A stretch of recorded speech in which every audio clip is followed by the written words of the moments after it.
Hi there and thanks very much for joining me. I'm Dean and today we're going to be looking at mechanical keyboards.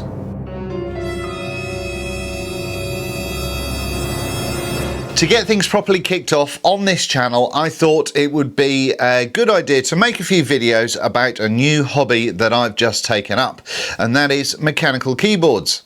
Especially during the recent months of lockdown around the world, we're all working from home a little bit more, and that means that we're all using our computers a lot more, and so we're using our keyboards. So it's a good time to figure out if it's possible to make our daily experience a little bit better. When I've discussed mechanical keyboards with friends and people that I know, other than an inevitable eye roll, there's always been the question of why. Why do I want one? So hopefully we'll get that covered. As you can see, I'm a Mac user, and a lot of the keyboard stuff, especially software, is directed towards Windows users, but as the industry moves forward, us Mac users are getting a lot more love, but there is still a hell of a lot of stuff available to us, even though if we can't necessarily get into the nitty-gritty of software. A couple of months ago, I was scouring the internet to try and find out if mechanical keyboards were something that I wanted to dip my toe into. Why were they a thing? Why were they popular? And along with understanding a lot more from the wonderful keyboard community that's out there, I think I really found my answers and I'm really enjoying it. In this video, I'm going to give you a brief overview of what is a mechanical keyboard. Why would I want a mechanical keyboard? The lingo and the terminology that's involved. And finally, are they expensive? I'll put timestamps in the link of the description as well, so if you do want to flit about, you certainly can do. So what is a mechanical keyboard? Well, before we look into why do I want one, we have to answer the question of what actually is a mechanical keyboard and understand a little bit more about them. I'm going to try to be brief and not bore the pants off you on this one, because while it's important to know a lot of these things, it can be a little bit on the dry, so there'll be B-roll and stuff. Normally we use what are known as membrane keyboards. These work by having 3 layers of plastic where the middle layer has a little section cut out of it, so when the top layer is pressed down from whichever switch you've got on the top, that pushes down through the middle layer and then makes contact with an electrical contact at the bottom. That lets the computer know that a connection has been made and that button has been pressed. I'm not going to go into the different types of switches like butterflies and scissors that sit on top of a membrane keyboard, but you'll have seen them if you'll have used a lot of the low profile keyboards in the past. But by pressing the top down, it meets the bottom in exactly the same way, just a slightly different process in that happening. But they tend not to give the user much feedback, there's not much movement, and that can lead to errors when typing. As I said, these are often found in a lot of low-profile keyboards from people like Apple and so on, but also membrane switches or membrane keyboards are used in a lot of things like microwaves. So if you've used a microwave to make microwave popcorn, then you've probably used a membrane switch. Membrane keyboards can be a nightmare if something goes wrong, as a lot of Apple users will tell you. And while they are cheap to produce, if something goes wrong, rather than replacing just that individual component, you do have to replace the whole keyboard because that membrane is the full thing. Add to that the lack of tactility and the user feedback that can hinder typing, and while they work just fine, there may be better options out there, and they may take the form of a mechanical.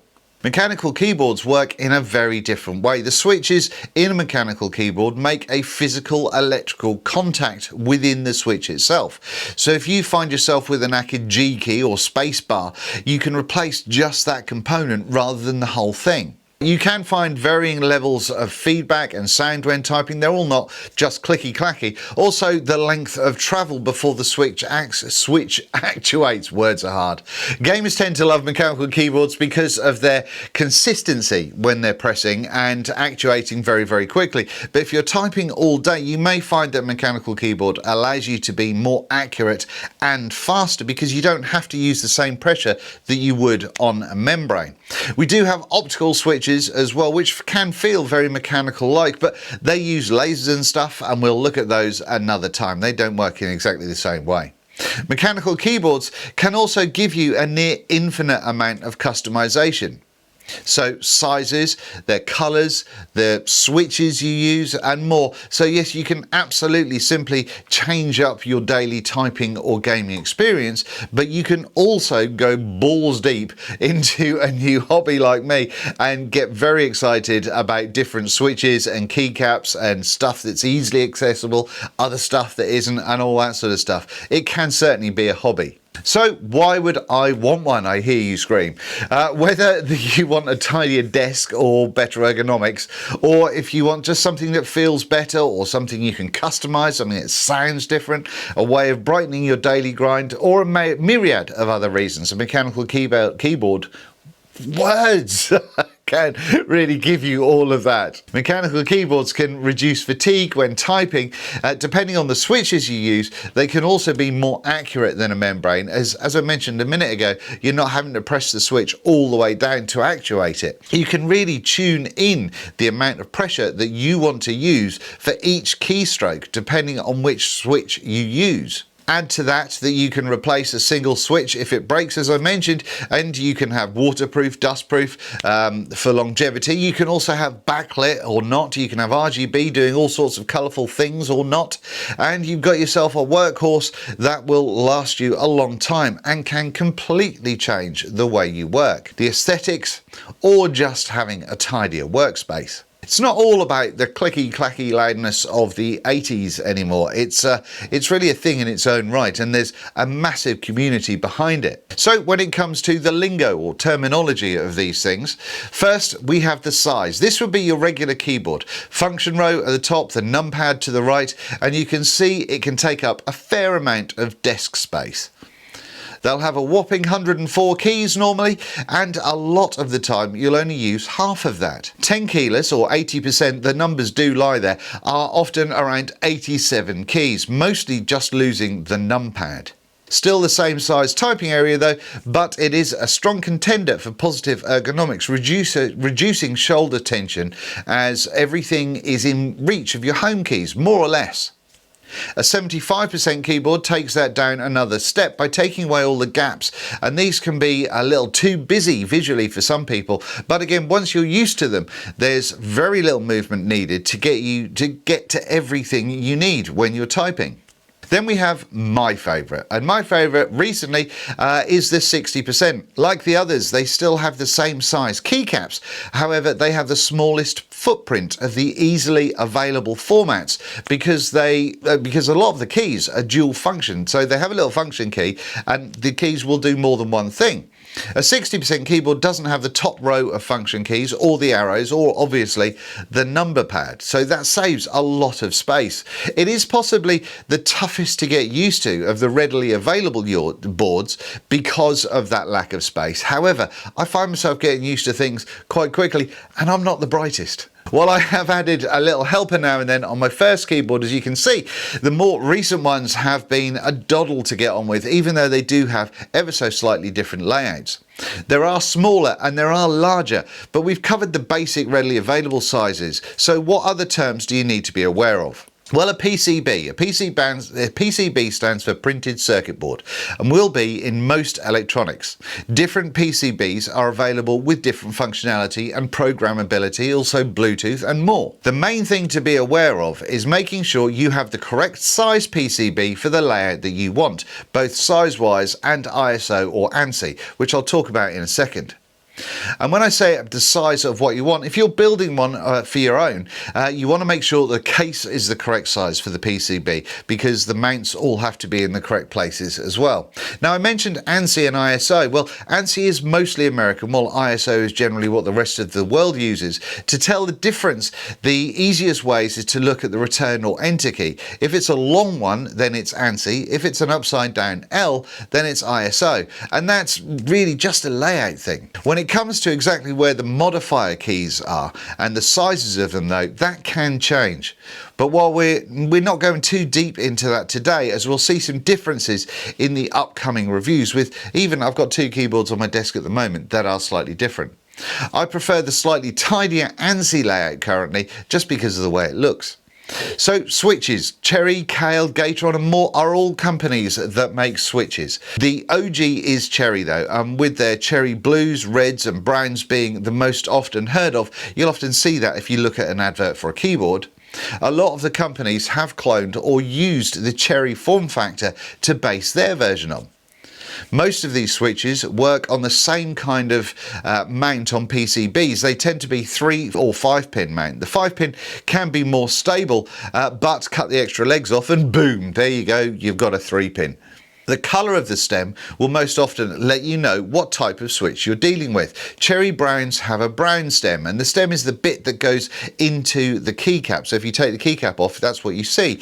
Blues have a blue stem and so on. This will let you know if they're designed to be clicky, quiet, tactile or smooth, and all manner of variances in between. The colour to style tends to follow suit from the Cherry line, so Cherry brown and Kale brown and Gateron brown will all be very similar with their tactility or noise. Some though will be better for your needs than others. They're not direct clones of one another. So what does the term hot swappable mean? A hot swappable keyboard means that you can change out the type of switches to whatever you want, more or less. They all have to be mechanical or whatever, but you can change them out. So if you have a keyboard with browns, but you want something a little louder and more tactile, then you can just pull out the switches and put in some blues. Hot swappable keyboards don't need any soldering, you see, and that really gives you the chance, especially as a new mechanical keyboard user, to find out exactly what you want. But be aware that they do tend to be a little bit more expensive. Stabs, so short for stabilizers because of the length of any key that's over what is classed as 1.25 IU can be unstable with just one switch in the middle of it. They can wobble about a little bit, particularly things like your shift keys or space bar, for example. If you've just got a single pivot point, it can go all over the place. So then you have what are called stabilizers with a bar at either end of the stabilizers and the bar it goes across. That should stop the wobbling about and make sure that everything is a little bit more stable. But like the key switches, they can be lubed. Yes, lubed, you heard that right. Because when it comes to switches and stabilizers, you can lube them by putting some lubricant in them. It makes them quieter, smoother, or just a little nicer to deal with after adding a little bit.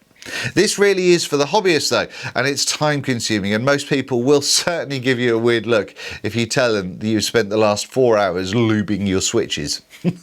It can absolutely be making a world of difference though, and make the keyboard have a more uniform sound and feel and be worth the aggro, but it's not by any means a must do.